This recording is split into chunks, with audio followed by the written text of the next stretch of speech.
to another episode of Marvel Canon Madness. My name is Josh. I am your forever host and friend, and also the creator of the Twist My Arm Network. You can find us at twistmyarm.net, along with all the other shows that we have to offer: Sudden But Inevitable, Quest Me, Best Flicks, old Twist My Arm shows. Just hit up twistmyarm.net for all that information. And for MCM, you can always follow us on Twitter at MCM_pod. This week we're going a little strange. We're gonna talk about Doctor Strange and the Multiverse of Madness. So before I even introduce anybody, spoiler alert. Just before we even get into anything, like, this is a heavy spoiler episode. What we do on these shows is we break down movies and break down series and all that stuff. So if you have not seen Doctor Strange yet, I would say you have about 6 minutes before you should probably GTFO and not get spoiled. That being said, let's bring in the contestants for this week's episode. First, we got the birthday boy up. It's not necessarily his birthday yet, but old man Chip, how are you doing today? Oh, feeling attacked, quite frankly. Jeez, gonna put me on blast like that. Wow. Heck yeah. Yeah, feeling old. No, it was a very busy week at work, but I got the next 2 days off to celebrate the birthday, so should be all right. And happy birthday, of course. Yeah, thanks. Just, I mean, the best way to celebrate old. it, talking about Marvel. Hell yes. I'm definitely excited, and yeah, work is always crazy, but excellent. Let's get the next guy in here. He's also with us every time. He is your favorite DM. His name is Roy. Happy birthday to you. Happy birthday to you. Happy birthday, dear Chip. Happy 42nd birthday, Chip. It has been great knowing you. You're like an older brother. I'm happy to have you in my life. Man, I don't tell people my real age. Like, man, wow. You know, you don't look at, you look young, you look younger, but you know, you crested that hill. You're almost there. Yeah, man. Yeah. As long as you haven't cried yet, I think everything is gonna be okay. No, have you cried yet? No, not yet. We'll see what happens when like midnight rolls around. Well, hit me up if you need a shoulder, man. I'm here for you. Yeah. I cried on my 30th birthday. I don't know why. Something hit me. Well, this is my 6th 30th birthday, so you know I'm getting pretty good. Yeah, so that makes sense. God. Yeah. We're old. We're old as hell. Speaking of old as hell, we have one of our favorite guests coming on the show to talk about Doctor Strange. His name is Cody. How are you today? I'm great. How are you guys? Good. How does it feel to be old, Jeremy? Old as hell, yeah. We're getting up there, you know. What are you, like 23, Cody? I would like get out of here. Don't ask this. 27. I'm getting old. I feel it in my bones. Lying himself up there. Jeez. Man, enjoy your youth, Cody. It doesn't last very long. Oh, yeah. Baker sucks it right out of you. Jeremy knows. Yeah, that's true. I feel like I aged like 12 years in the last 2 years. Dude, I know. R.I.P. to Shelley. Well, not really, but I am happy that you guys are here, even if you're old as hell. I'm happy that you guys are here to talk about some Doctor Strange, because this should be a pretty fun episode. I've only seen the movie once, and I think it was with you guys. Yep. Is that all of you? Have you seen it more than that? Has anybody seen it more than once? Raise your hand. I only saw it once. I didn't. So this could be a very interesting episode. God damn it. Yeah. All the editing of this show already. It's been 6 minutes. So I think, man, I was trying to think about how we should run this. It's a movie. It was a movie. it was a fun movie. There was a lot that happened in it, and there was definitely a lot to unpack. So I feel like I want to start this episode a little differently, and I want to rate the movie first, and then talk about kind of why we rated it that way. So let's go out of 10 Necronomicons. Cody, what would you rate Doctor Strange to? I'll give it a 7.5 out of 10. Okay. Roy, what about you? When I first, are we doing like our initial and then later we're going to do like after we've had time to process kind of rating? Because my initial rating was much higher. And then after I've had time to think about it, it's like, well, there was a lot that was, it was a good movie. I'll go in the middle ground with what I was gonna rate it, and I'll go with an 8. Okay, that makes sense. That's a good idea, though. Maybe we should do initial ratings and then our official ratings at the end, because mine was definitely different. So, Cody, would you stick with 7.5 all the way through, or? I think so. Yeah. Okay. And Roy, you probably you gave it an 11 and then dropped it down to a 9? No, I would have gone with a 9 because there was some, like, I was hyped to see it. I was glued to my seat the entire time. And since we were in the theater, like, there were moments that I couldn't help but just like, and then look over at you guys. Like, did you see it? Yeah, so I if I had to, I would say 9 would be my starting. Okay. Phil is going to agree with you. Phil is in the live chat. Thanks for joining us, Phil. By the way, we are live on Mondays for Marvel Canon Madness. So if you're listening to the podcast version of this and you're wondering why we are responding to random people, it is because we are live on YouTube. So if you'd like to join us for that fun, make sure to follow us on Facebook or Twitter at MCM_pod to see all the times that we go live, and then you can join in on the chat. Chip, what was your initial rating of this movie? Oh, gosh. I feel like initially probably like a, 6. Yeah, when we first walked out, probably like a 9. Okay. But, yeah, and I think when we first walked out, I'd go a little bit lower than a 9. I'd go 8.5.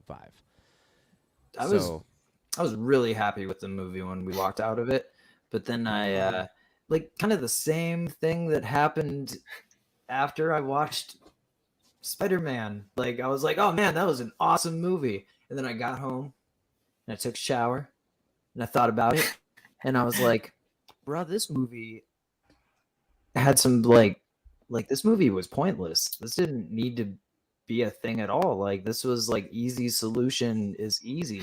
And so, like, I don't know. Once I thought about it, I was kind of like, oh yeah, this movie was kind of unnecessary. Did I just get bamboozled? No. I thought after Spider-Man, I was like, oh wait, like at the he casts like the new spell and goes back. I'm just like, oh, that was an option. Okay, so there were no cool. Just so we're clear, this entire movie had no point other than getting Tom Holland out of the MCU. So all right. No. Well, yeah. So that was my. Are you talking about how Doctor Strange did the spell and then all of a sudden remembers Spider-Man again? Is that what you're talking about? I thought it was dumb that he remembered Spider-Man. Because here's the thing, you can remember Spider-Man, but he didn't remember Peter Parker. Yeah.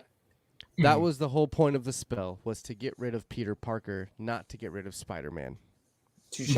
So, okay. Touche. And I guess he doesn't reference Peter Parker. Touche. Yeah. Even Wong knows who Spider-Man is because they reference Endgame, Right. So. Okay. Touche on that. I thought about that, like what what you said, because you told me that you were like, well, how did he not remember? And like when we're walking out of the theater, I was like, yeah, that's actually a really good point. So like, for the last couple weeks thinking about it, like, oh, well, he just referenced Spider-Man. He didn't say, Peter Parker, blah, blah, blah. So Spider-Man still exists in the MCU, and people still know that Spider-Man is there. But lucky for Peter, they don't know that he is Spider-Man. Or lucky for Peter, I guess you should say. I really there was a lot that happened in this movie. So much.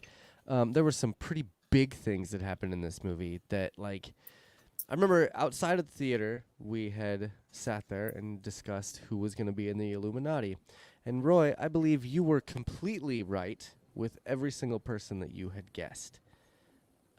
Every Illuminati member that you said was going to be on the Illuminati was correct, and I was way off. This is while we were waiting for Chip. Do you remember this? I thought I said Iron Man was going to be on it, though.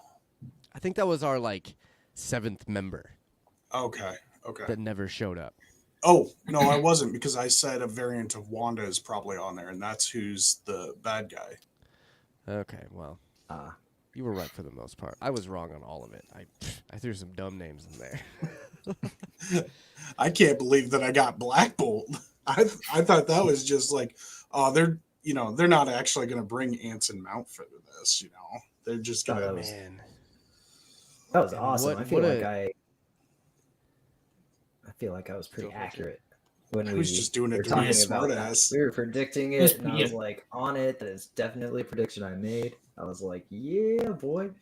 Or like maybe I didn't make a solid prediction, but I mused about it. I was like, dude, you could get Anson Mount there. Don't even have to give him a speaking role. You just throw him in a costume. Like they did give him the comic accurate costume. Super cool. Mm-hmm. Little forks. It's pretty mind blowing to see. Yeah, but it's. Dad jokes are my thing, damn it. Hilarious. I still think they underplayed his power though. Like he still had a very controlled blast even for whispering. Like he's not even allowed to whisper in the comics because he's gonna shatter your entire like castle, citadel, country. They still underplayed his power. They didn't really show what was going on beyond it either. That's true. So, that's true. For That's all true. we know, it just They were all standing kept behind going. him. Yeah, that's true. Everyone's standing behind, like with sound waves that goes forward. If there was like a wall right behind him, it probably would have reverberated and then killed everyone. You think the wall survives the sound waves of I don't know, man. Bolt? I don't know how black. I don't know. It does not. Phil says there was definitely some high coming out of the theater, and if he recalls correctly, this was initially supposed to come out before No Way Home. Yes, I believe that's right. Yeah, and that would probably be why they had to do reshoots for Doctor Strange, was because they had to go back and take out Peter Parker references. Would be my guess. I couldn't. I have no idea really, but it makes sense. So I found a really cool article that kind of helps things, like it'll help us kind of stay on a little bit of a track here. It's from the LA Times. Ooh. But this particular movie had a connection to Avengers Disassembled, which came out in 2004. It was right after House of M, and in Disassembled, Wanda, distraught over the loss of her children, goes bananas and kills a whole bunch of heroes. And that's kind of what happens in this movie, is Wanda just goes absolutely batshit crazy. Man, if only somebody had predicted this. Yeah, weird, right? Weird. I did. I guess I could play that right now. I went back to our old episodes of WandaVision when we were reviewing that show, and I found a couple little things that we had talked about. And so, this is cute. Look at that. This is so fun. We're gonna watch this little clip here of what we were saying in WandaVision. I believe it's the finale. So let's do that.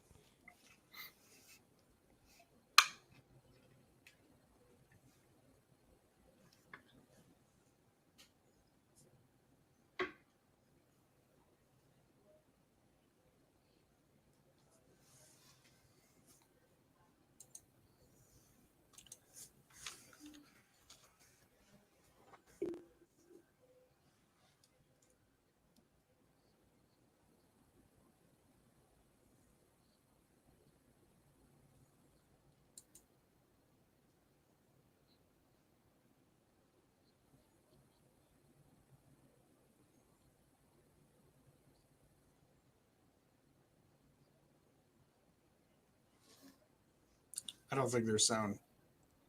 Oh, there's no sound, really? No. What the see, French I thought that was toast? just for me. I thought it was just for me. Then I couldn't hear it. That's why I pointed. That's what I thought too. And I was like, oh boy. Oh, thanks, Phil. Good Good looking God. out. Thanks, Phil. Let me just go back here, I guess. So Dang, the man. gist of that clip that you just saw. No, I'm gonna play it. This is the beauty of doing things live, and then being able to edit it. So here's our actual clip. Good God. So here's a philosophical question for you. It goes back to the heroes don't torture. Can we hear it now? Yeah. When Wanda defeated her, she turned her back into the sitcom Agnes. Mm-hmm. She is locked within her own mind, replaying all that stuff, which we know that the townspeople said it was torture. Mm-hmm. So technically, is Wanda torturing Agatha? Yeah, for sure. Yeah, She's but like, punishing her for She's stuff still a like hero. yeah, but Oh, didn't I never said that Wanda was a hero. I've been saying this whole time Wanda's like one of the big bads. Like she's a bad guy. She's a villain and a half. They need to put her down. Put her down.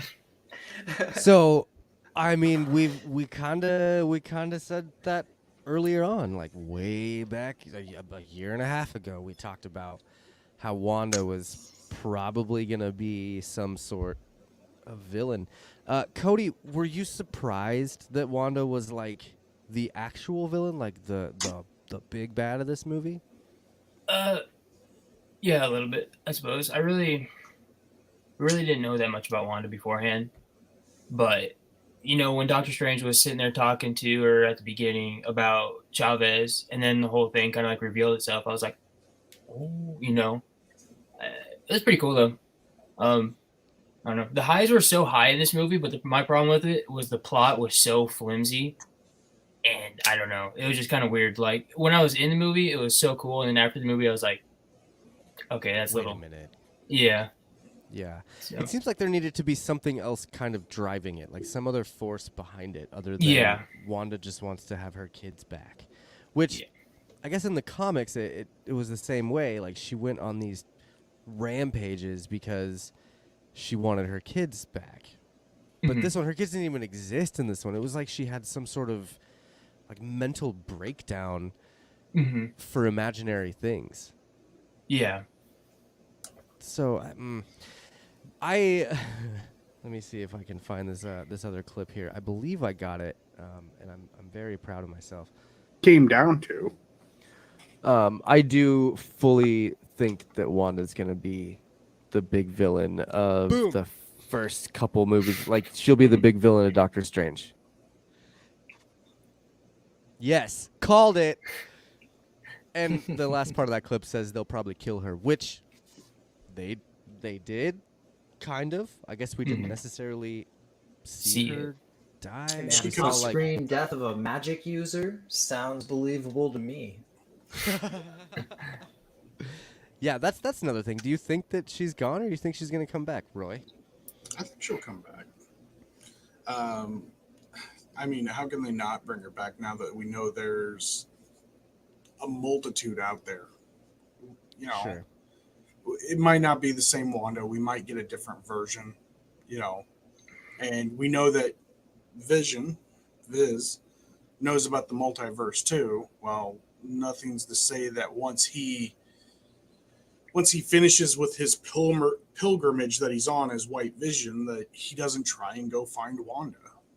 That would be interesting. Chip, do you think we'll get another WandaVision? Do you think we'll get a sequel to that series? I would love to see a sequel to WandaVision that isn't just an Agatha spinoff. It'd be really cool to get season 2 of WandaVision. I saw something that said that Sam Raimi didn't watch WandaVision, and I'm like, oh, that makes sense, because like, what the hell is a Nexus being if there are other versions of Wanda? That's like, we were totally speculating on what Nexus being really meant, because like that was kind of a thing. The Scarlet Witch is a Nexus being, but apparently there's a plethora of other Scarlet Witches that she can just inhabit. Yeah, that's true. You Like- can just like take over other people's bodies. That was a little strange in this. Mhm. Haha. I'm wondering if the Nexus Being part actually wasn't talking about like her powers are the same in every dimension. Like, no matter what, she ends up as the Scarlet Witch.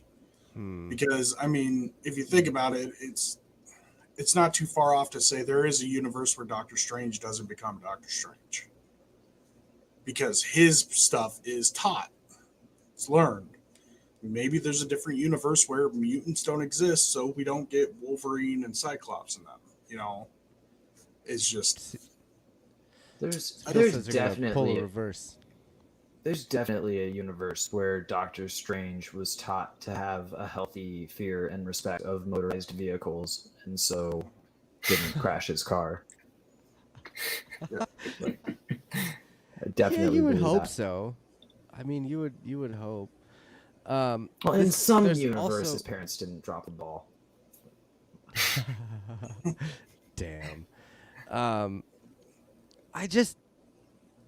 don't know, man. I feel like with knowing now that Sam Raimi didn't actually watch that show, I Right? feel like that's kind of a missed opportunity. There could have been a little bit more if he knew a little bit more about that.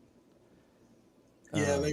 They probably gave him like a rundown beforehand of what happened in it, but it's definitely not the same as actually sitting down and watching it. But you got to think directors like that, they probably don't have that time anymore. You know, That's they true. have to devote themselves to everything they do, and it's I don't know Before we about go that. I on, don't think directors are any busier than I am, and I still manage to get these shows watched. Okay. Damn. Polar Knight says, as a barber, I love this show. It is the perfect evolution of beard growth. That is not the first time we have heard that, and I love it. Yeah, acceptable. Um, Acceptable. Like, if you brought Wanda back, though, like, who would you put her against? Because even without the Darkhold, she's really strong. So everybody who's weaker than her, like, would just get eviscerated, essentially. And the bad guy would have to be, like, really strong, too. So I'm just like, I want to see her come back, but I don't know. Mephisto. There you go. We're in I mean- Mephisto watch. Well, that's part of the problem. She's too strong. You gave her reality shaping powers, and so she shapes reality. Like that's My man. it's OP. It's OP.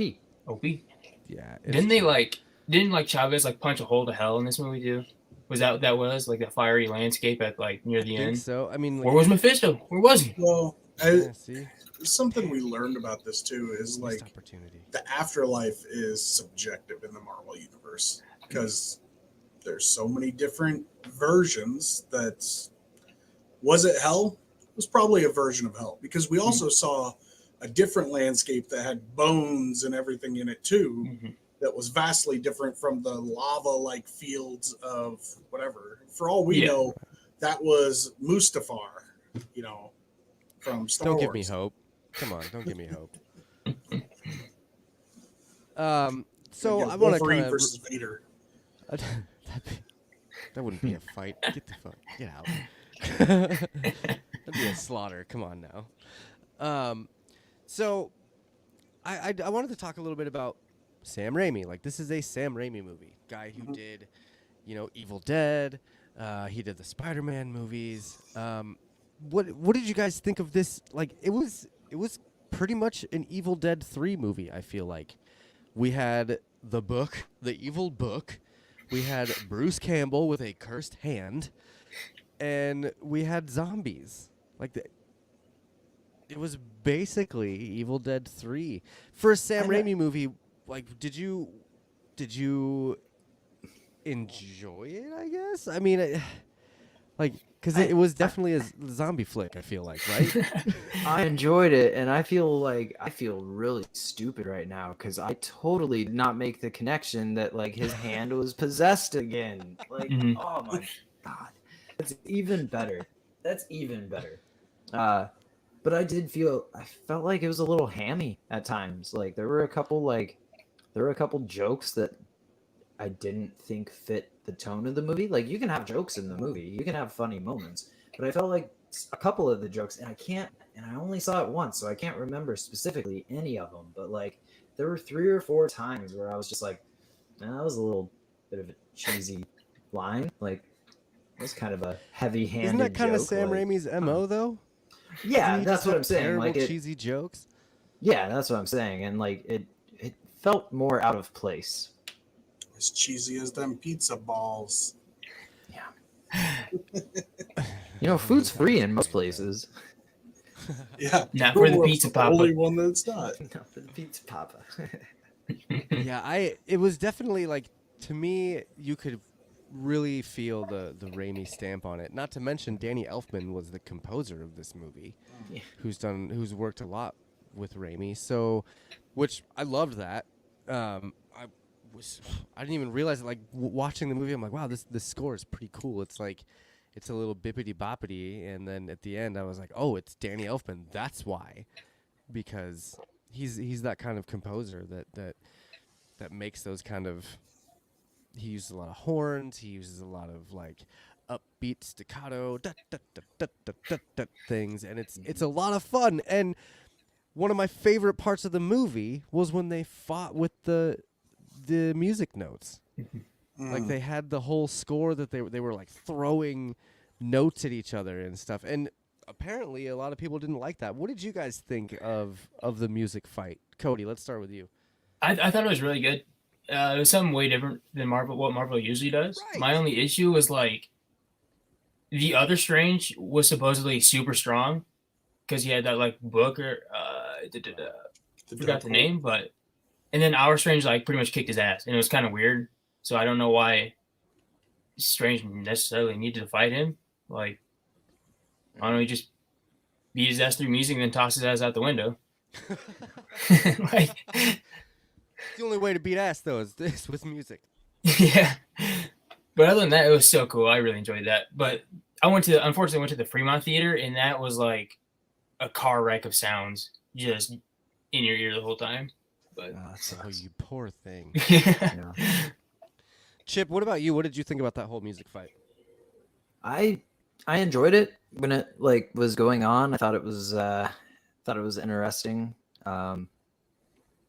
I also thought that's one of those things. I thought it was really cool the first time I saw it, and like right away seeing it, and then like later on I was thinking about it, and I was like, oh, they did that to like save money. Like that was probably a reshoot. No, like hear me out. So that was probably a reshoot, and they did that fight scene to save money, because by doing an entire fight scene where you're just like doing bars of musical notes that you're throwing back and forth, think about how much cheaper the CG and visual effects for that is versus like they go into the mirror dimension and have a full-on like combat like they did in Far From Home or No Way Home. Like, so I feel like that fight was actually like part of the motivation of like doing it that way was to save money, because that's such an easier effect to create versus like a full-on mirror universe fight. I also saw an article saying that it like may or may not have been ripped off of this video game that's being designed by an indie designer. And I saw some of the footage from the game that's pretty spot on. Like the main character literally like shoots musical notes at his enemies. He like forms a circle of magic in front of him and then blasts like musical notes at his enemy. Like it was pretty interesting. And admittedly, that's not the first game that's done that either. I mean, Lost Ark does that as well with the bard in that. A lot of games that have bards rely on characters that fling music. So to say that this specific one is probably where they ripped it off from, most of Hollywood people play Dungeons and Dragons. It is an amazing creative process, or tabletop role-playing games. I mean, honestly, look at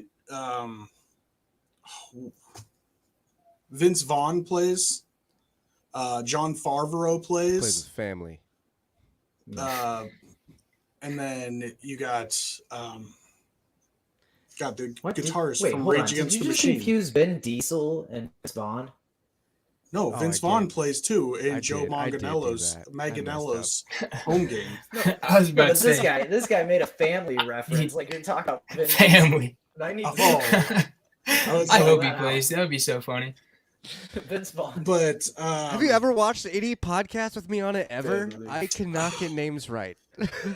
how can I not think of the director of Guardians of the Galaxy? James Gunn. James Gunn. James Gunn plays in Joe Manganiello's game as well. There are so many creative minds in Hollywood that play tabletop role-playing games because they played as children and it helped them format how to write scripts and adventures growing up. Yeah. That makes I don't know how I'm not a Hollywood like producer by now, but Yeah, I know. You're dropping the ball, man. I need Come on, dude. I Get on need it. to, be able to name getting drop really it. tired of this I'll green write screen. I a wanna- script, but I need actors.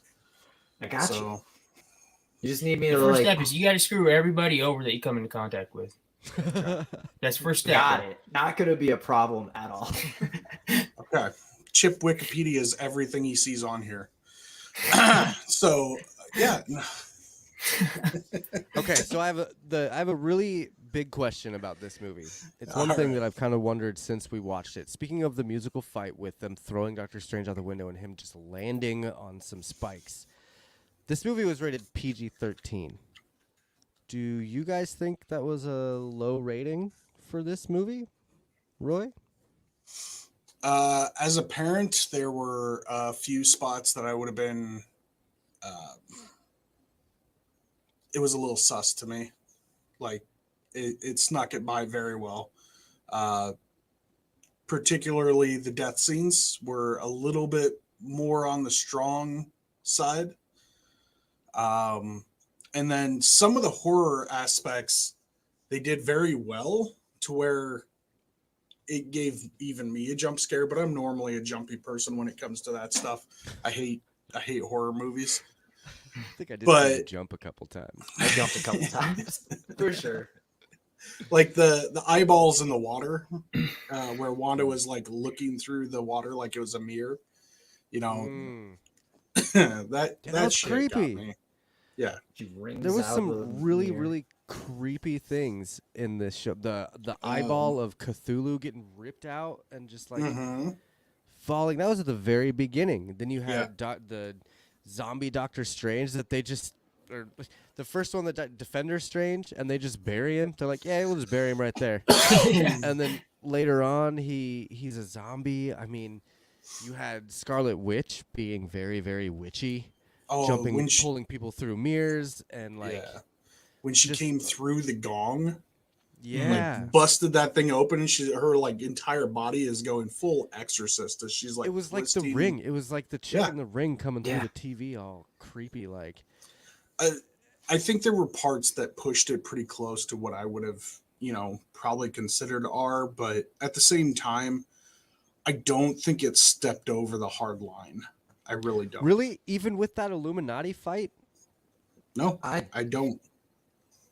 I forgot that it was PG-13 at one point while we were watching it, to be honest. Like they did not I don't think they pulled any punches at all. Like there was no point where I was like, "Oh, they toned that down." Like it was pretty bloody.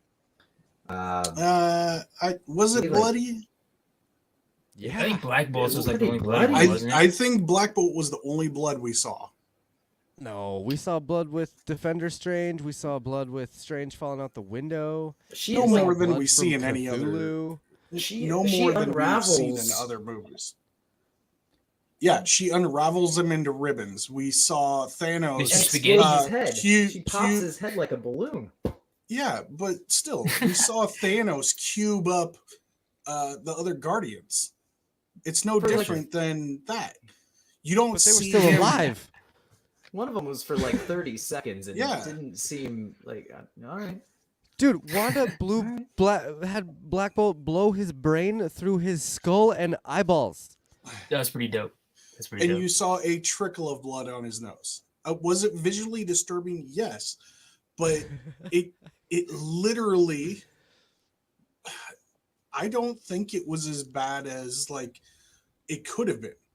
Honestly, with his power, there's no reason we shouldn't have just got a bleh out the back of his skull.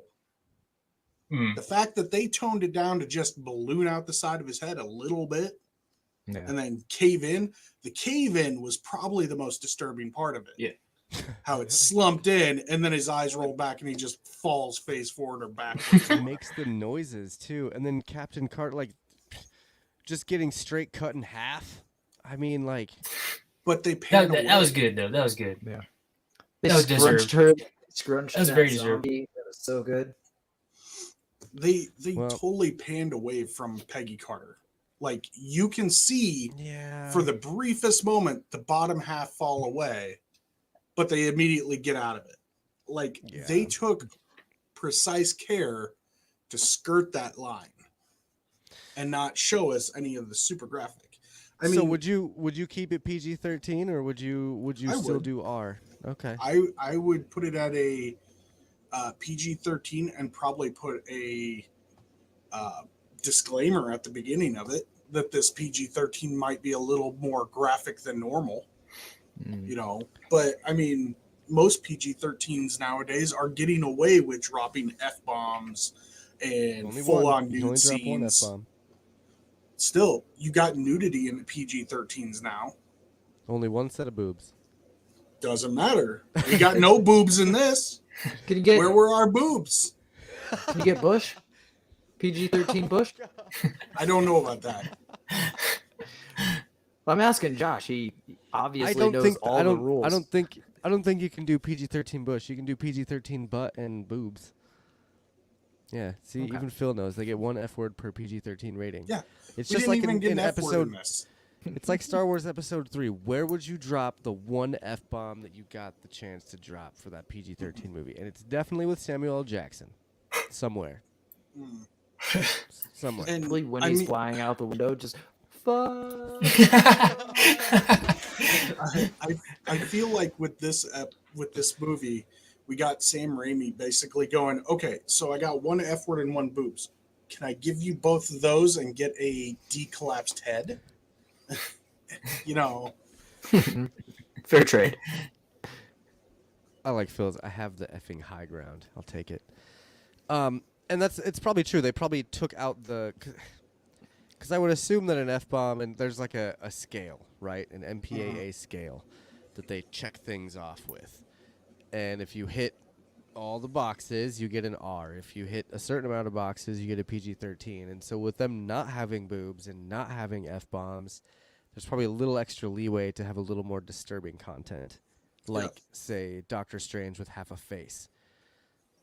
No, because Walking Dead is TV mature, but we still got zombie movies out there that are PG-13 and PG. Yeah. Wait, which ones? Well, Nightmare Before Christmas is kind of a horror one that has some grotesque stuff in it. Okay. Tim There's Burton's the A one Nightmare with- Before Christmas? Yeah. Okay. You gotta think about the connotations of a lot of the early movies and the jokes that they snuff in there. That's actually true. Yeah. You're right. The- They got the away with a fact lot of that stuff in the we're- 80s and 90s. Yeah. There are a lot of children's movies that probably should have been a lot higher than a G. Yeah, that's true. Well, I mean, the PG-13 rating didn't even come around till Indiana Jones and the Temple of Doom. So, and that was, I think, 83, maybe 86, somewhere in between there. And so there was you could do whatever you wanted in those PG movies back in the day. Even when PG-13 came out, there was still allowed to do whatever they wanted on PGs. But Isn't the original Star Wars A New Hope PG? yeah. Yeah. They cut a fucking guy's arm off. Yeah, there's some. Oh man, I used to Again, have, the like, off the top PG-13 of my rating head didn't a come list, around like- till 83, which would have been Yeah. 6 years after the original New Hope. I know, but I'm just saying there's the proof. No, for sure. There's some old movies that are like PG that definitely would not be PG nowadays. Like, Like Animal House. I think that movie was. Yeah, some of those. So, would you guys, Chip and Cody, would you keep it a PG-13 rating, or would you say it should be upped a little? No, I mean, I'd keep it PG-13. Okay. I mean, that's because like I'm like the opposite of Roy. I love horror movies, and they're pretty much all are. And I mean, this wasn't that bad, but I don't know. I watched this stuff since I was a kid, so I don't know if like other parents would really have an issue with it. Right. I don't have any kids, so like. Yeah. No, I thought PG-13 was a good rating for it. I didn't think it was like a gore fest. There weren't buckets of blood to like warrant an R rating. Sure. I think part All right.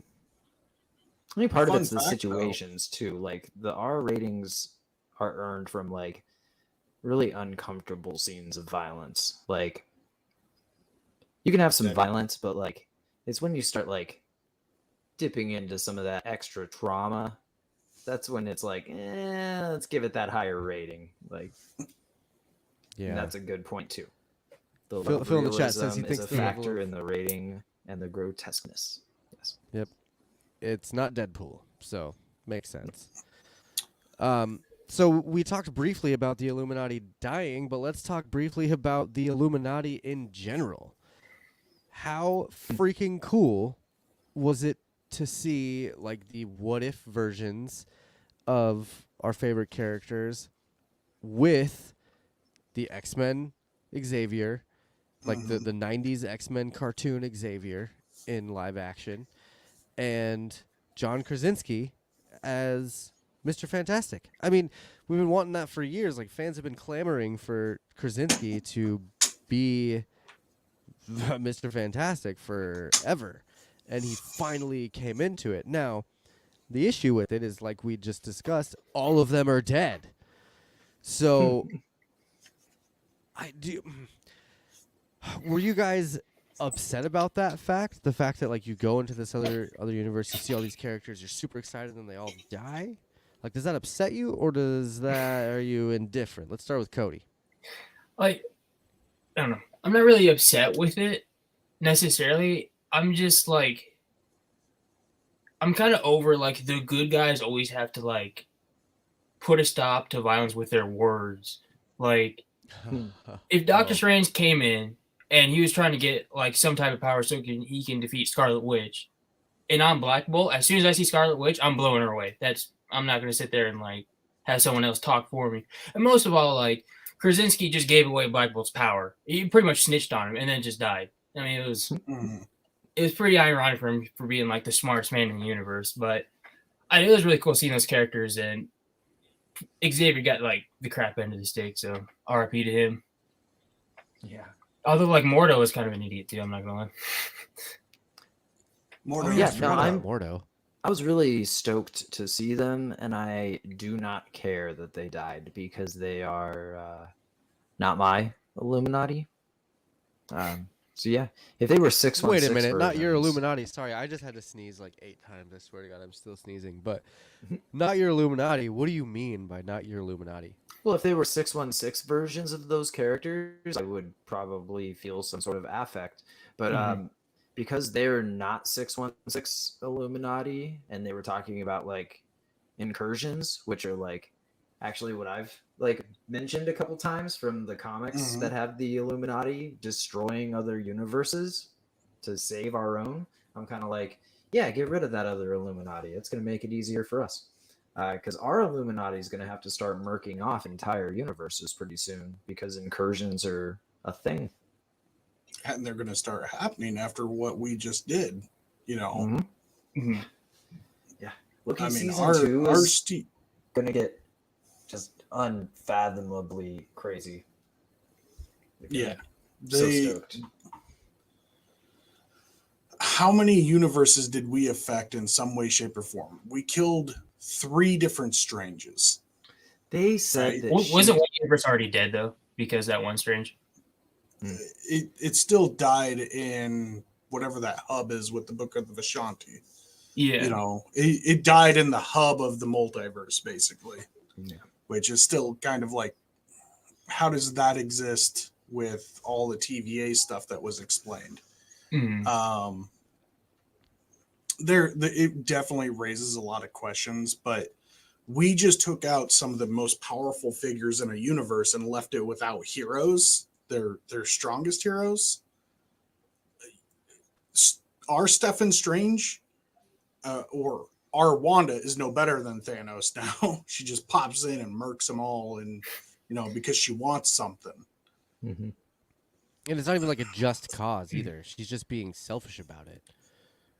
And like point of view from a parent, though, like if God forbid something happened to any of my kids, I'm pretty sure I would go batshit loco to get them back too. Even if it meant the fate of multiple universes? I'm not sure until I'm in that position. I mean, you give me I know, Scarlet that's Witch's a really power. tough question to ask, but like, yeah, you give me Scarlet Witch's power, and then you take my kids away. Yeah, these other dimensions, they're not real to me. Her kids never existed in the first place, though. They did, though. She created them. They were real to her. But they weren't real in the real world. That's debatable. Scarlet Witch. I feel like Scarlet Witch has some like real mental issues that have been onset by real trauma throughout her entire life, and her doing the WandaVision thing with, creating a world to create a family to escape from the real world was part of her issue. And now that family that she made to escape is gone, she has to find any way she can to come back to it. Like, honestly, I think that she's more, like, way more of a villain now because of that whole thing. Like, yeah, I get, like, if she really had these kids, if she went through, like, because again, if you remember WandaVision, she was pregnant for like a day, and she sped everything up to get to what she wanted really, really quick. And Vision wasn't even alive. She's just like carrying this corpse around the whole time. I mean, something snapped in that lady that I don't think would snap in you. Although I can't, like, I'm not a parent. I have no idea what the fuck I'm talking about. But I think Wanda was a lot more on the, like, so many bad things have happened in my life that I just need something good,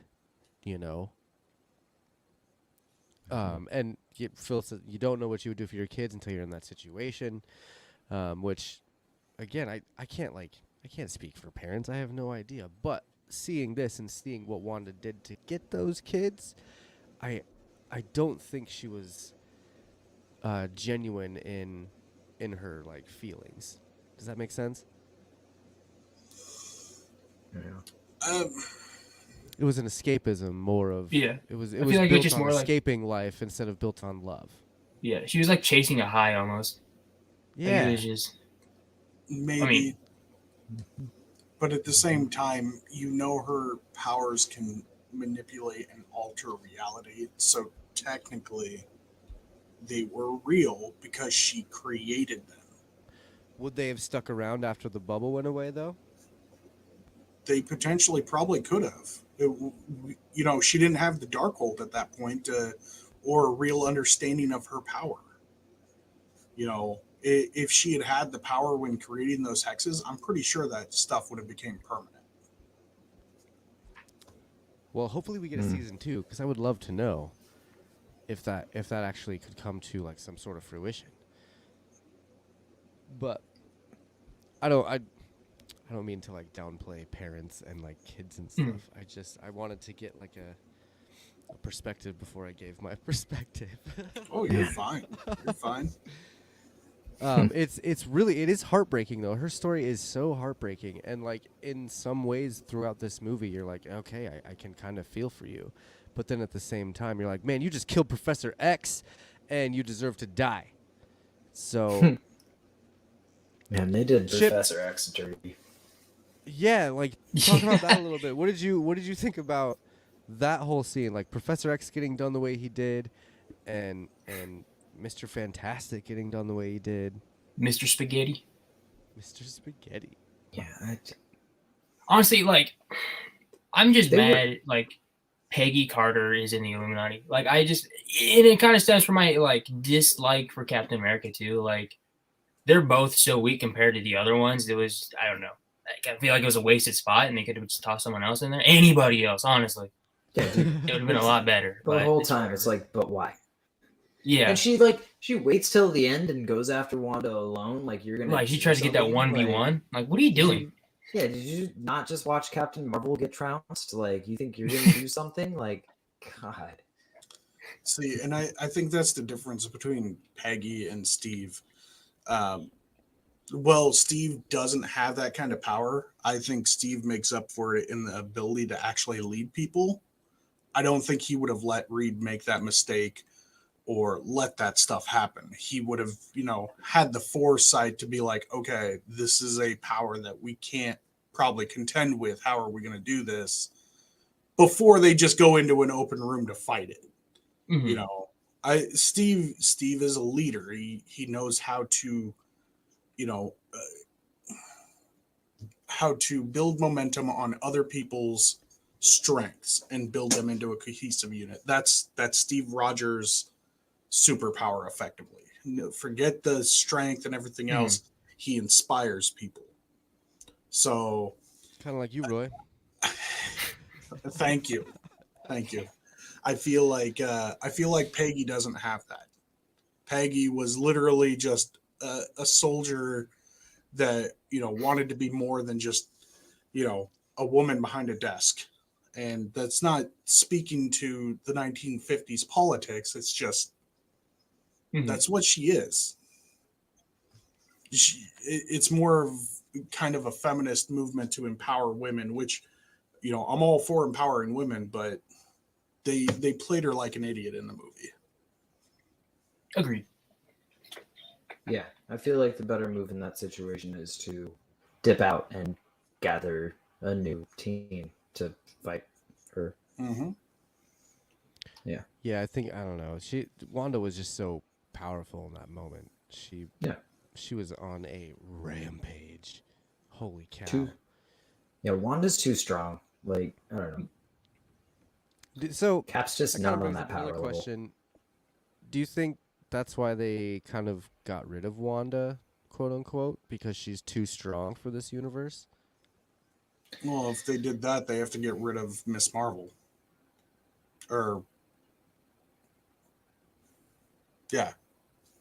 Captain Marvel. Captain Marvel. That's the one. Miss Marvel's the new one coming up. Yeah. That makes sense. Makes sense. Although I don't think Captain Marvel can like go through universes the way that Wanda did. Because Wanda, once she got the Darkhold, she became like all powerful, right? Yeah. Not all powerful. Well, I mean, didn't Thor beat Captain Marvel? In What If? Still fight. Thor won it, right? Yeah. I guess. Yeah. You're not wrong. Yeah, so I mean, like, I don't know. Thor's stronger than Captain Marvel. I don't know if, like for sure though. Like any other character has like a power limit. Like Wanda's power set doesn't really have a limit. Like if you're a creative writer, you can literally have Wanda do like anything. She like No More Mutants was like brilliant. Like that whole comic twist was like, it was brilliant. Having her reshape reality so all the mutants are gone, like crazy. And it's like had ramifications for years and years. And I still am kind of sad that there wasn't something like that but reversed in this movie for her to be like bring mutants in to bring her kids in. You know what I mean? Yeah. And so like you kind of have to have her out of the way, or she's too strong. She can solve any problem. She has like the Superman effect, where it's just he's there, he's much. really strong. Yeah. Yeah, if she's the villain, you can't stop her, and if she's a good guy, she can stop any villain. It's I don't know. Which kind of begs the question, why couldn't? Well, she didn't have the Darkhold, so I can't really ask that question. Like, why didn't she take out Thanos? But she didn't have like all those powers, really. Yeah, To that effect, though, if Doctor Strange got over his ego, I think Doctor Strange would be just as powerful as Wanda. I mean, he had the Book of the Vishanti too. If he had had time to look at the book and study that, it would have been an even fight between him and Wanda, I think, because they directly counteract each other. That makes sense.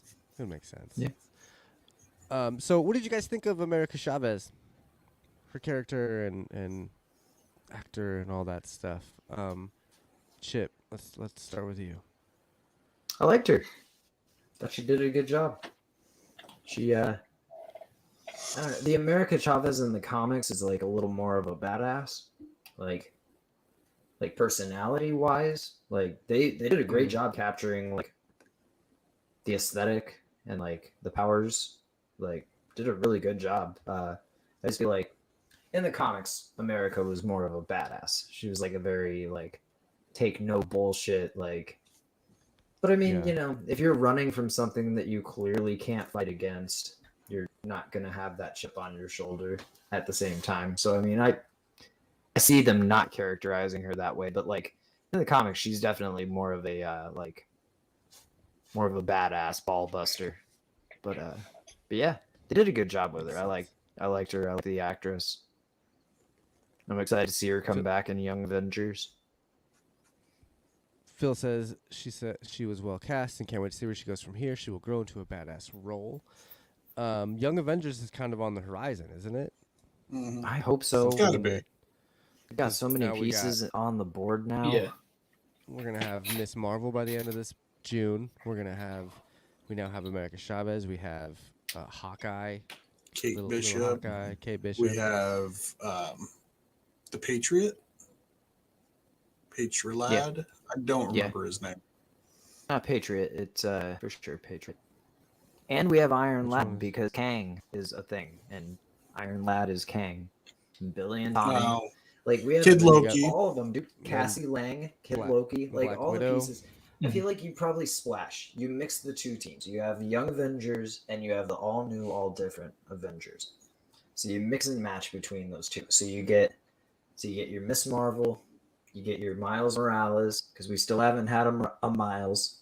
So that's like a cool way to get Miles in without having to give him his own movie. Mm-hmm. Billy, Tommy, Iron Lad is Kang, Cassie Lang as Stinger. Like they've got a solid roster for like a good team, like on the board already. They just need to pull the trigger. Write a good story. I feel like they've been kind of building towards it for a while. Like they knew years ago that this is where they were going to go, right? It'd be awesome if they did a Children's Crusade and a version of Billy and Tommy show up and start looking for their mom. Like, then they become really villains. Cool. No, they don't. They don't become villains. They look for their mom, but they're not like emotionally distraught from like having to murder their husband and then seeing it reversed in front of them, like, and then murdered again. Yeah, that whole. But to be fair, she fell in love with. You fall in love with like a robot. I mean, Vision. I mean, it's kind of like odd. First of all, I'm like, I don't know. The whole thing's kind of weird on her end, but I don't blame her. See, her life was just messed up. Yeah, man, from the get-go. Like you gotta feel for Wanda because her twin brother got murdered by a robot. Dude, she's got some issues with robots. That's for sure. Could he not just like dodge those? Like I don't know how fast he is, honestly, but like it was just kind of like, all right. And I think that was an FU to X-Men, I feel like. X-Men was using Quicksilver, and Marvel was like, you know what? We don't need Quicksilver, so we'll just... Yeah. I'm sorry. We don't talk What about were you going to say? No, you're fine. I was just thinking and then I completely lost it. So you're good. It was just kind of weird. He got shot like 5 or 6 times. There was multiple holes through his body. I don't know. He just like ran back into the line of fire. I don't know. He stops. He like stops. Like he should have only got hit once if he was moving really fast. Yeah. Like, but no. He gets shot once and then he waits for the other bullets to hit. Yeah. Yeah, that was an interesting. Again, I still think that was just an FU to Fox when they were doing the X-Men Origins or what First Class. That's what it was. Yeah. ATJ is going to be Kraven the Hunter. Yep, Aaron Taylor Johnson. Yeah. So that's what the third superhero he's been now, right? Kick-Ass, Kraven. I mean, Kraven's not a superhero, but Kraven and then Quicksilver. That's fun. But that's in a totally different universe. That'll be in a different universe anyway because that's part of the Sonyverse, right? Effectively. And Yeah, we don't necessarily I'm know what that is. I'm pretty excited for Kraven the Hunter. I feel like we got some really good sound bites out of me just trashing the shit out of Morbius, and so I'm just really excited to get my hands on another Sony Marvel-y. No. Oh So, my God! yeah. Please no. Oh. Jesus. Yeah. Did I tell you Feige? Morbius is so bad? So you guys should definitely watch it. 10 out of 10. Don't listen to Chip in this situation. I know this. 10 of This dude's 10. trying Would to play bang me my right now. head I'm against not a doing wall that. instead of I am not falling for that trick at all. No way. Nope. I don't know. Kraven might be cool. I have no idea what they're gonna do with it. I really don't know enough about the character outside of him being a pretty one-dimensional Spider-Man villain. Like, Pretty much. He's interdimensional? No, he's one dimension. No. Oh, One-dimensional. I thought you He's said like- I'm he's- sorry. I am Hunter. Not a lot I of must hunt the facets. greatest prey. What is my backstory? Oh, I hunt. Yeah, but what did you do before that? Well, before I hunted this, I hunted that. All right. Cool.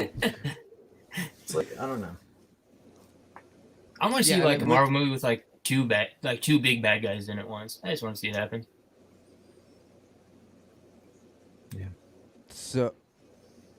So like, I mean- Amazing Spider-Man 2. I mean, like, okay. I was gonna say, didn't we get that in Civil War? Iron Man and Zemo. Would you call That's right. Zemo a bad guy though? I mean, No, Zemo was more during Winter Soldier. He became a lot more relatable. But Yeah. he goes around car bombing shit. Like he car bombed more than one person. Like he blew up an embassy and shit. Like he's not a good guy. Like he's not good. He's I mean, not I a want good to like. guy, but is he a bad guy? like he's not the worst guy. He's but not a he's bad a good guy. I feel like we get a Wreck-It Ralph right there, you know. You are a bad guy, but does not mean that you are a bad guy. Huh. Phil's hoping for a greatest. Zemo Quill dance-off. That would be really fun. Didn't I they don't do like think an hour? Guardians- Yeah, they did like an hour loop. That's fucking amazing. Oh, Gee, I did not like that series at all. Holy crap! really? No, Why? It is my number Because- 2 out of all the series. it's just like the Flag Smasher started off so cool, and then one day they were like, "Hey, how about we start murdering people?" And I was like, "Oh." Isn't that I like guess we're going most that way. evil organizations? Like, I don't know. Yeah. And it was Yeah, I'm with you, so, Cody. it was so like, I have an issue with like the goody two shoes. It just like Captain America and like that shield. It just I don't know. I agree with you. Sometimes you whole just can't American resolve thing, things I with get it. words, especially in that universe. Yeah. Yeah, and I think we talked about this on our last episode. That was my least favorite of the series, I believe, was the Falcon and Winter Soldier Fat W's. I mean, I would even put Hawkeye above Falcon and Winter Oh, Soldier. don't even. But the only reason I do it is You guys because have- they introduced Kingpin.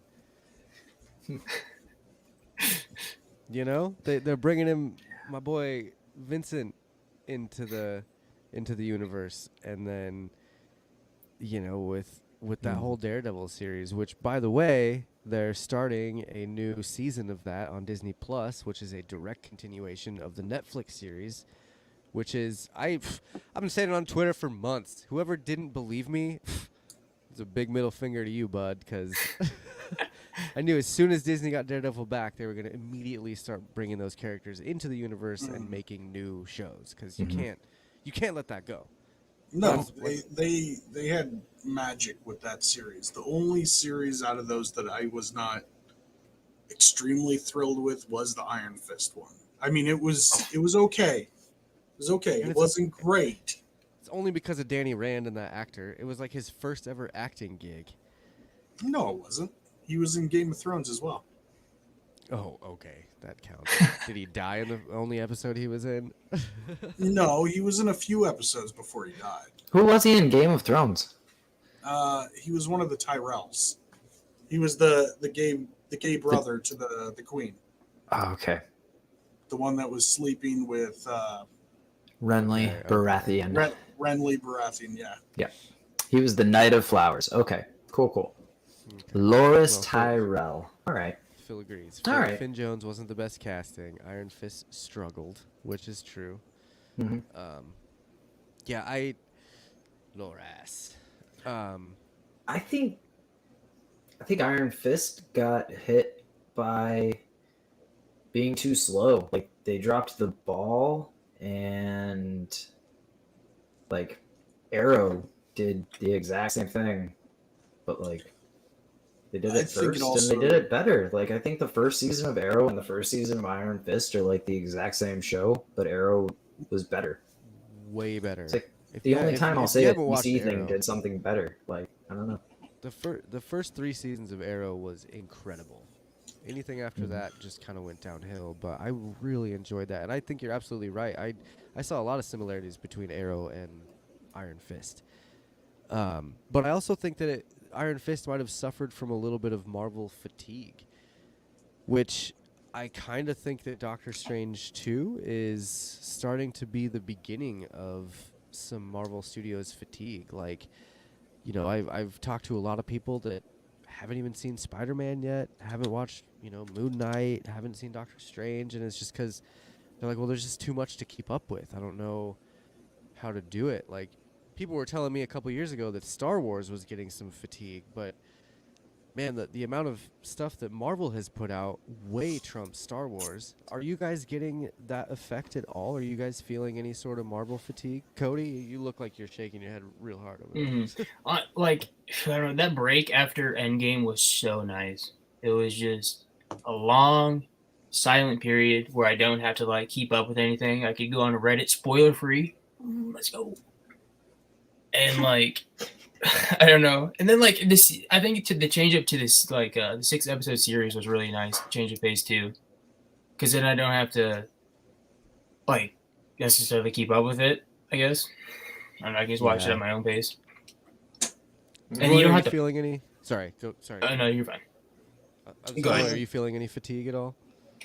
A little bit, but I mean, as a comic book fan and a fan of the movies, I'm never going to say no to, you know, one of these, because chances are it's still gonna, you know, blow me out of the water when I see it. I'm still gonna, you know, be a kid when I walk into that theater and see a superhero on the screen for the first time. It's not gonna stop, but am I going to go out of my way to see, you know, Thor Love and Thunder 6 times like I went and saw Endgame 6 times in theater? Probably not. You know, there's certain movies that get so hype, and when you watch it, you're just so enthralled with it that you have to go back and watch it again and again and again to absorb everything that's going on, because there is the the perception of everything that's coming at you is just too much to take in one go. So, like Endgame, the Infinity Saga, the last two, Infinity War and then Endgame together was just so much to handle that it took me watching them multiple times to process every little thing that happened.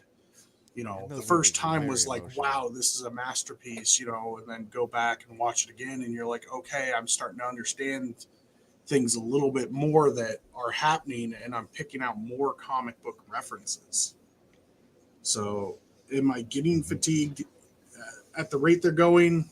A little bit, but I don't see any other way of doing it with the actors being on a aging timeline. That makes sense. Yeah.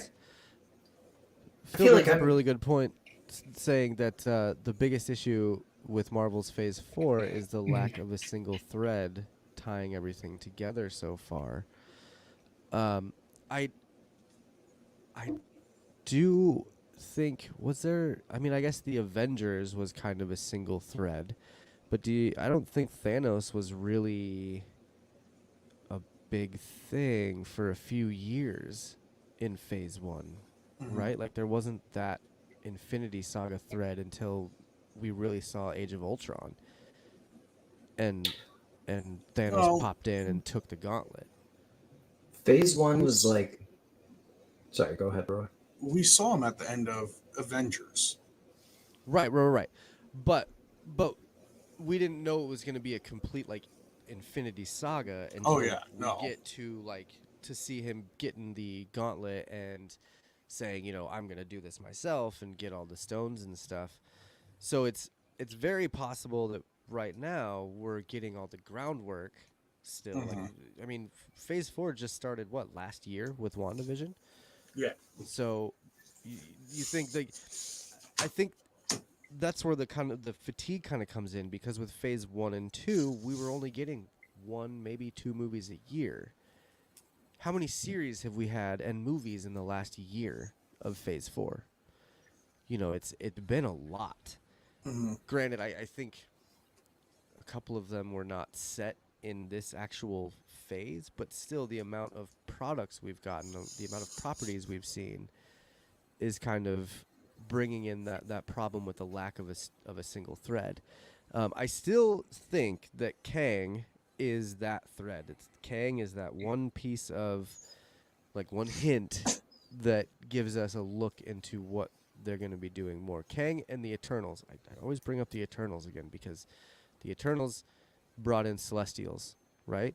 So now it's kind of okay to bring in a giant figure, i.e. Galactus, or something like that. Like, we've seen those before. We've seen those giant enemies. So people are, like, okay with it. You know what I mean? I loved that scene at the end of Eternals. I can't talk about it enough, with the giant Celestial in front of the Earth and everyone looking up at it like, what the hell is going on, you know?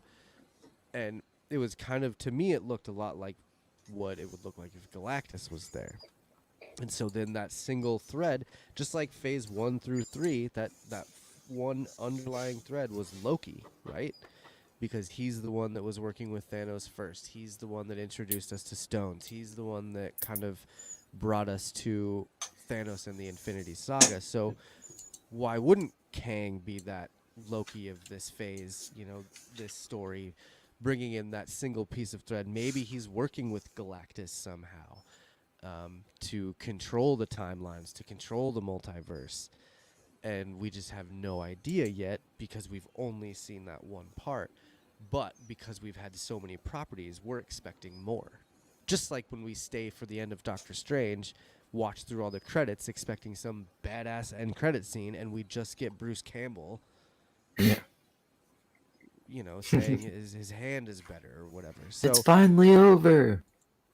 Yeah, which was kind of a meta thing for him to say. It's finally over. Like, oh, the credits are finally over. Go home now.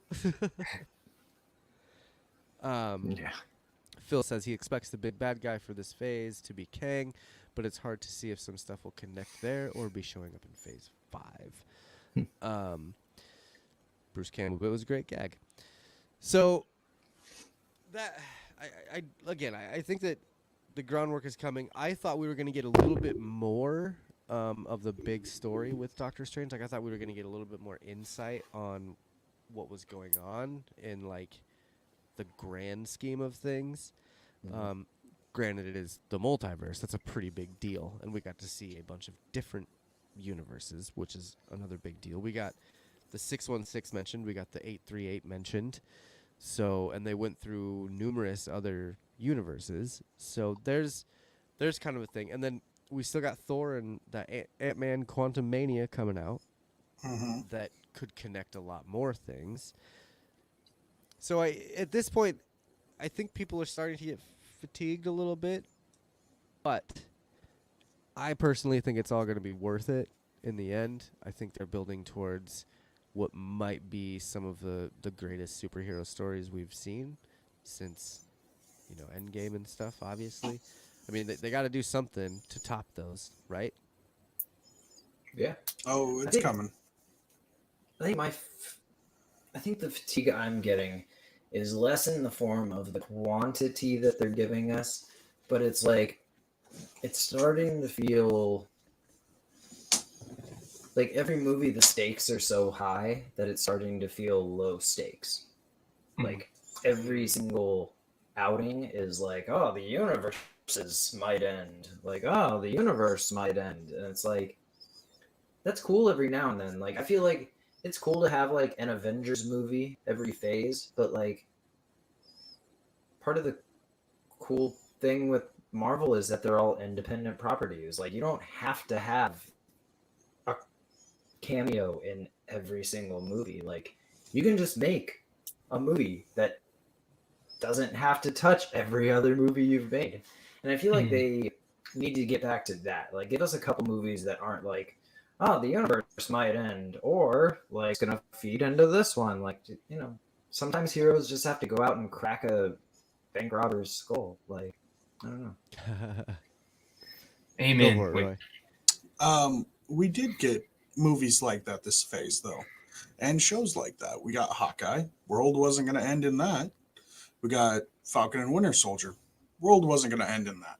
We got Black Widow movie. World wasn't going to end in that. Morbius? What? The series is, I don't know. I guess I don't really think of the shows on the same level as the movies. So like, yes, you are correct. None of those were universe ending problems. And I mean, we don't know what we're getting in Ant-Man Quantumanium. For all we know, that's not a world-ending thing, but we know Kang's there, so maybe it is. Obviously, Thor, Love and Thunder. That's probably more of a galactic type movie.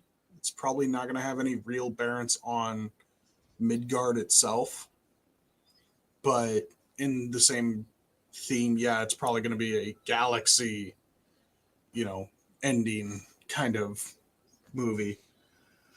That one might be a more hero ending one though, with the God Butcher, right? Yeah. And I mean, we know we're getting Captain America 4. I guarantee Captain America 4 not going to be a world-ending type of movie. No, but, well, yeah. And one of these movies has to introduce some X-Men at some point, right? Possibly.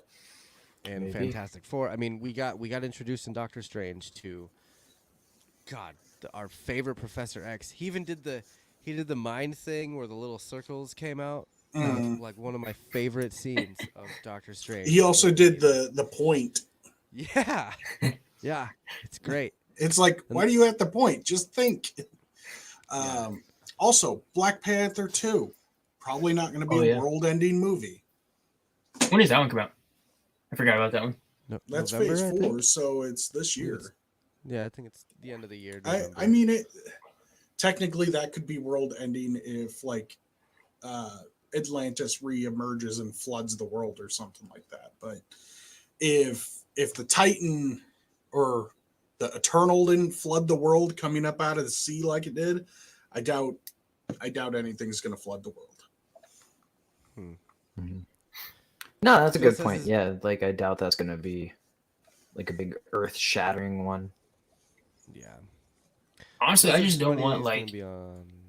Sorry, Quantumania. What? As far as introducing more variants, that was just what I was saying.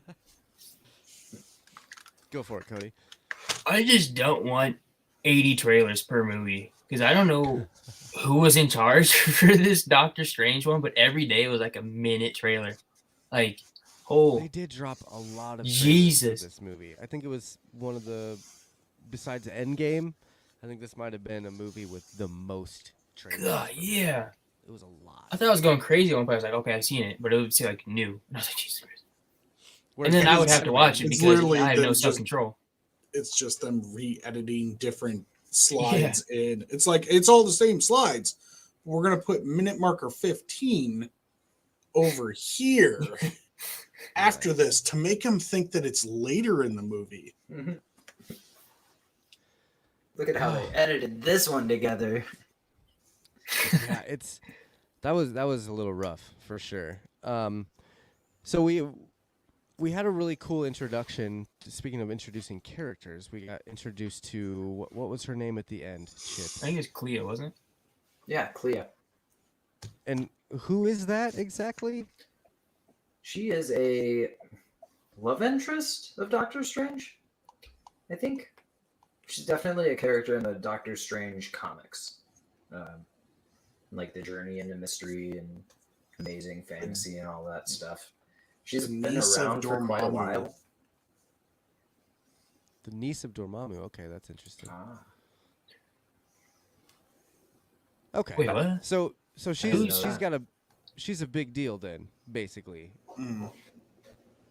How does his Yeah. family tree look? I mean, like, who's who's with Dormammu now? Like, Who got with Dormammu? She is the to make a daughter of baby? Umar, which I have no clue who Umar is. And then it just says Clea is the heroic daughter of Umar and the niece of Dormammu. She is Doctor Strange's estranged wife and also his ultimate successor as the Sorcerer Supreme. She was the ruler of the Dark Dimension with her until her uncle usurped her throne. Interesting. Okay. So she could be one to take over the Doctor Strange mantle. Take over. Possibly, but Charlize Theron's getting up there in years, so I don't see that's that true. happening. I didn't even think about the fact that it was Charlize Theron. That's interesting. I would have preferred to see Anya Taylor-Joy show up as Magic. Yeah. I feel like she's Isn't the that- Sorceress Supreme. Isn't that more of a mutant though? Isn't she more of a mutant? Yeah, yeah. Are you really gonna tell me how much you want mutants in, and then when I No, tell you but- a perfect way to get a mutant in, you're like, "Isn't that a mutant?" But that's Yeah, what that's what I'm I'm doing. I'm They giving haven't it to even you. they haven't Just- even tried to introduce mutants yet. Just for clarity, though, if it Great did way to come break down to it. that, Charlize Theron is older than Benedict Cumberbatch. Ah, is she? Honestly, she didn't even look that old. no, she looked great. She's 46. Okay, that ain't old. What the hell? That's it. I thought you were talking like 82 60s. in Hollywood years. Jeez, Okay, old man. got him. That was a pretty cool end credit scene though, with the third eye and everything opening up, and then her showing up and like. And doing that is the actual Eye of Agamotto, I believe, right? I think so. That's what you acquire after using the Darkhold, I believe. Right? I thought the Eye of Agamotto was the necklace. that It he has is, the but, time stone like, in. I believe when you open it, you're actually like ascending to a different form. Like the eye is a channel, the amulet is a channel, the eye is something else, if I remember right. Oh, okay. All right. I do not know. So I'm running out of things to talk about. I'm having a hard time, keeping that up. What else did you guys want to talk about when it comes to this movie? Let's start with Cody. Just give me 1 second. Let me think. Let's start with Roy. Wait, what? Sorry, I was So reading. anyway, I really liked how Caitlin Olsen got to play multiple versions of herself. I thought the scene where she first is invading the Elizabeth. Sorry. good. What did I say? Caitlin. Did I? Yeah. Too much Always Sunny. Wow. Yeah. LOL. See, can't what give a me shit Freudian about Vin slip. Diesel, all right? If you're going to drop Yeah. Caitlin Olsen, you cannot give me shit about Vin Diesel. Yeah, that's hilarious. Wow, I'm just referencing Big Dumb Birds here. Like, wow, sorry guys. So anyway, Elizabeth Olsen. Jeez. I liked the scene where she's like first spying on like her other version, and like the very like horror movie feel of that, where she's like ducking behind the banister on the stairs. That was a pretty cool scene. I wondered where Vision was, like, because this is apparently supposed to be like happy ending land, but Vision's still not around. So I thought that was He's at work. interesting. Yeah, Paul Bettany was busy. yeah. I suppose. Yeah, it was. So I enjoyed that scene. I thought it was pretty cool. The like very horror movie feel. Especially like when they're like going through like the tunnel. Although I don't know how she was catching because she was like limping on one leg. But Straight like The Shining kind of stuff. Yeah. Might as well have been carrying an axe. Well, she was running around barefoot that whole time, so there's probably like glass in her feet. And, she probably stepped on some rocks every now and then. But could she feel that pain? Shattering a lot of windows. Oh yeah, there's no doubt that she can feel what's going on to the body she's in. Okay. I didn't know if it was like a marionette kind of puppet thing or if she was actually inside the body. I couldn't really remember how that worked out. I mean, if I got Scarlet Witch's moveset, I'm going to alter reality so that I don't have pain receptors. Like, that's what I'm saying. She's too powerful. Anything you can think of. You want her to heal like Wolverine? Yeah, she alters reality. She has a better healing factor than him. You want her to not feel pain? Yeah, she alters reality so she doesn't feel pain. Oh, that is a thought that if she came back, she could still play a foil to Franklin Richards. Because Franklin Richards, Reed Richards' son, has reality warping abilities as well. True. And we do know that Reed has the kids, at least in 838. So yeah, there's your tie into Agatha, because she watched Franklin. Well, and Franklin, true. Franklin's a mutant too, so. Interesting. See, there could be a connection right there. I don't want to start making those kind of predictions, but that would be a fun connection. The only reason you have an Agatha show is to bring in Reed Richards and the family. Well, we do know that incursions are happening because of Clea appearing and saying incursions are happening. So, 838 and 616 are merging. Makes sense. Hey, how did Mysterio know that Earth was 616 if he really was just faking the whole multiverse thing in Spider-Man 2? Dreams. You have dreams. And they confirmed in this that dreams are just you peering into alternate realities. So Beck's writer, I should say, that gave him the script, probably saw into 838, but didn't get the number correct and was like 833, right? That's what it was, 833 or something. It wasn't the same number, but the 616 was correct. Yeah, I thought that was interesting and that makes a lot of sense. The dream thing, when you dream, you're seeing into other universes, which is kind of a cool concept. Which is part of the reason America Chavez does not dream, is there's only one of her. So is she a Nexus being? I think she's a Nexus being. Maybe, but Sam Raimi didn't watch WandaVision, so he doesn't even know what the fucking Nexus being is. True. They've never dropped the Nexus being like words, though, have they? I think they just said that Scarlet Witch was like the most powerful being or something. I thought they literally called her a Nexus being. I think Agatha called her one. I think she said that the Scarlet Witch is a Nexus being. Okay. You're the same in every reality or some shit. But if that's the case, the Scarlet Witch is not the same in every reality. No. I'm gonna look that up. The Was there title anything is else? maybe, but Was there anything else that you had that you wanted to talk about, Chip? I don't think so. Not specifically. Yeah.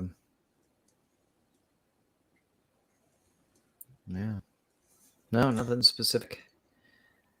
I'm excited to see where America Chavez shows up next. That would be cool. Just to clarify, there was never the mention of a Nexus being. It was the drug Nexus that there was a commercial for, and then Loki confirms Nexus events in episode 1. okay. There was a mention of Nexus events. So Really? Wanda was not called a Nexus being by any means. It was just, I think we had discussed very heavily that she could be a Nexus being because of the commercial that they reality. had. Yeah. You're probably right. Sorry. It's okay. Roy, was there anything else that you wanted to get into with this?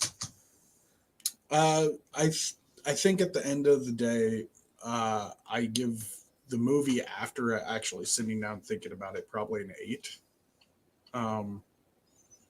Other than that, like I said, it's just one of those movies. It's great when you first watch it. Once it starts settling in, you can pick apart things. I think more than anything, the reason it got such a high score is because of the shock value. That's it. Okay. All right. So according to the Marvel database, like Nexus beings are rare individual entities with the ability to affect probability and thus the future, thereby altering the flow of the universal time stream. Which would be Kang. Yeah. Nexus beings are vigilantly watched over by cosmic forces such as the Time Variance Authority and the Timekeepers to be aware of any temporal changes that the Nexi may cause to the time stream. Interesting. One Nexus being alone supposedly exists on each of the parallel worlds of the multiverse. Huh. Interesting. Well, No Chip's mind Nexus- is blown over there. Cody, what else did you have to talk about with this movie? Yeah, just to like add on to what Phil said down there about like John Krasinski being used in a small capacity. I feel like it's kind of like a double-edged sword because Fantastic Four is such a dumpster fire. But you have someone who's a really good actor like John Krasinski, and I'm not exactly sure how to feel about it. I think he'll do well if they decide to use him again. But on the other hand, making stretchy powers look not cheesy on film is really difficult to do, is what I've seen like from the other movies. It looks so out of place and it's kind of crazy. But I guess we'll see. I think we'll get that first taste in Miss Marvel. Yeah. We'll see what that, because it's not, they have discussed that it's not going to be stretchy fists. It's going to be some sort of like power or something, you know, like she's not stretching her big fists out, but it's like body projection. Yeah, but it's still going to be kind of, we'll get that feel for it. So it'll be interesting to see what they do. And there you go. Phil says that's why he thinks they're tweaking Kamala's power set, which that makes sense. I wonder if they would do that with Reed Richards, if they would mess with his power set. Like they won't. They would leave Reed Richards the same. Yeah. You're right, though, Cody. It is kind of a dumpster fire, the Fantastic Four. I mean, And they've that's had so what I many said. opportunities. Oh my god. You thought Tony Stark was bad, being kind of an egomaniac at times. Reed Richards is like, take that by 10, and you have Mr. Fantastic. The dude is a dumpster fire of a person. There's one. Yeah, there's Avengers Academy at one point. Hank Pym has like a class of like students that he's teaching to be heroes. And there's like some shit going down, and he's got to get a machine that Goliath had. But Reed Richards confiscated it after Goliath got killed by like a Thor robot. And so Hank Pym is like, hey, let me get this Pym particle machine. And Reed Richards dead ass tells him like, nah, I feel like I know more about Pym particles than you, so I'm gonna keep this. And so they have a science fight where like Hank Pym tries to break in to the Baxter building and steal back some equipment that Reed Richards won't give back to him. It's pretty cool. That is cool. Phil says he's a bigger ego than Peter Quill's dad. Oh, it's a pretty big ego. For sure. So is there anything else, guys, that we should talk about with Doctor Strange 2 before we wrap this guy up? I know we spoiled a lot of the movie. We didn't talk about every single scene shot for shot. I feel like we covered the majority of it. Obviously, the whole premise of the movie was Scarlet Witch is trying to get her kids, Doctor Strange is trying to stop her, and she dies. Supposedly. Kind of how that goes. Yeah. I think, honestly, this was more of a Wanda movie than it was a Doctor Strange movie, in my opinion. I appreciated Wanda so much more in this movie as a character. Yeah. Because you saw more facets at such a rapid progression. And this was kind of the wrap up for the quote unquote multiverse trilogy that I've been talking about for a minute. You know, it started with WandaVision, and went to Spider-Man, and now it was Doctor Strange. And I do feel like they did a good job wrapping it up. This isn't the wrap up, not with what they left off on. This is the wrap up of the Wanda part of that story. Oh, okay. Like the Scarlet Witch version of the multi. Obviously, they're gonna expand more on the multiverse as a whole. But introducing us in this little 3-part series, introducing us to the multiverse, I think they did a really good job. There are now people that, think about 2 years ago when we're all excited talking about the multiverse and how Kang could come around, and people look at us like we're crazy because they have no idea what we're even talking about. I really think Disney did a good job explaining this over time, and giving people time to process and to kind of digest what they see in that. They had time to digest that Wanda could alter reality. They had time to process that Peter Parker was forgotten about in different universes, and that we got to see other Spider-Men come in, and then now we're getting a little bit of time to process the end of Doctor Strange, where they literally just traveled through the entire multiverse, basically. And so I think they did a really good job introducing the core concept of what's quite possibly Phase 4, 5, and 6. It's definitely not going away by any means, the multiverse, but it's very much the beginning of what's probably going to be semi-confusing a little ways down the road. Phil says we're supposedly getting some more Wong and She-Hulk hanging out with Abomination. That's cool. I really hope that She-Hulk and Daredevil go at it in a court of law. That's my bold prediction for She-Hulk, is that Charlie Cox will show up in some sort of case against her. Or something. No, I'm not sure. I want to say she's a defense attorney as well. Yeah, but I mean, you never know. They could write it somehow. Just some way you could make Charlie Cox, being a prosecuting attorney or something whatever. I feel like She-Hulk Attorney at Law is I don't feel like it was a good choice of a name. It should be the start of like Law and Order meta division. You know, how we have those Law and Order SVU and all those kind of shows. This should have been Law and Order meta division. You know, have Charlie Cox in there, have any other lawyer-based heroes from the MCU step in. Jessica Jones would have been great for it. Luke Cage would be good because he's also, you know, kind of a off-the-beat investigator. Yeah. So there's so much potential, but there's so much coming out over the next year. And I'm sure during San Diego Comic-Con, we're going to hear a lot more. For sure. This week is Star Wars Celebration, so I'm sure there's going to be a shit ton of Star Wars news coming out, which, if you guys are Star Wars fans out there, Quest Me starts up tomorrow, May 24th. The first episode of Quest Me is back, where Justin and I will be talking about the 6-episode series Kenobi.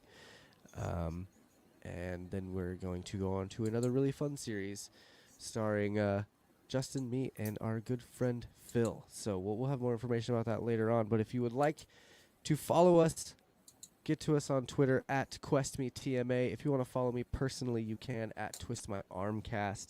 And then you can also hit up our website, twistmyarm.net, for all of the shows that are under the network umbrella. And for everything else, Chip, what do you got over there for your plugs? Over on Instagram with at ChipHopAnonymous, you can drop me a line, or we are at Marvel Canon Madness, one word. Yeah, feel free, hit us up. Any questions, we'll go ahead and answer them for you. And Twitter at MCM_pod. MCM_pod. Roy, what are your plugs? What you got for us? Just the same old places you can always find me. I'm on Twitch at the Intrepid DM, on Twitter at Intrepid DM, and then recently on TikTok doing Dungeons and Dragons short things where I make fun of other people's characters. You know, a little bit of everything.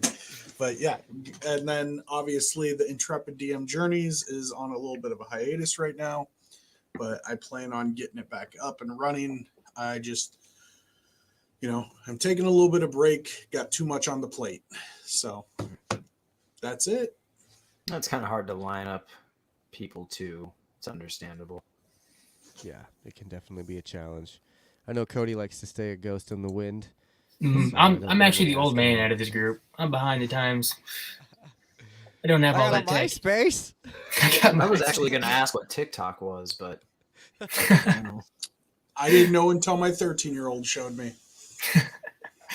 Jesus. That's funny. I always call it Tic Tac. It always gets them. Tic Tac. Getting out of Tic Tacs. I'm always calling it Tiki Talks. Tiki Talks. Oh my goodness.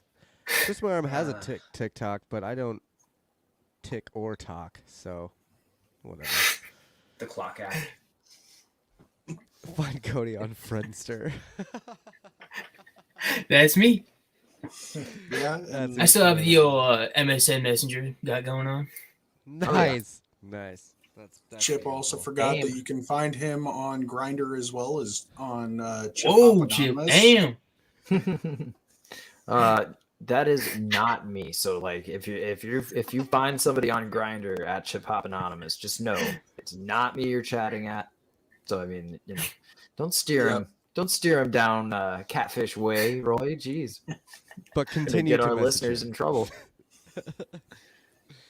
Sorry, Holy shit, guys. Chip prefers to be discreet. Try and keep it low key. Yeah, bathrooms only.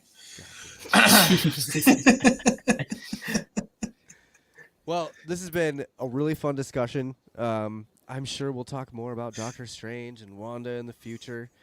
I know we're thinking about doing a series for Miss Marvel. It might be a little bit more brief than what we did for Moon Knight. Maybe a couple episodes at a time instead of every week an episode. we're busy. We're adults. We're old people. So we'll have a plan for that. But we will be back here in a couple weeks to talk about Miss Marvel or any other Marvel news we got, and we will especially be here to talk about Thor and Love and Thunder. This might be a little bit of a break for us, though, so just keep watching us on the Twitters and the Instagrams, and we'll keep you guys updated on all the times that we are going to go live for this show.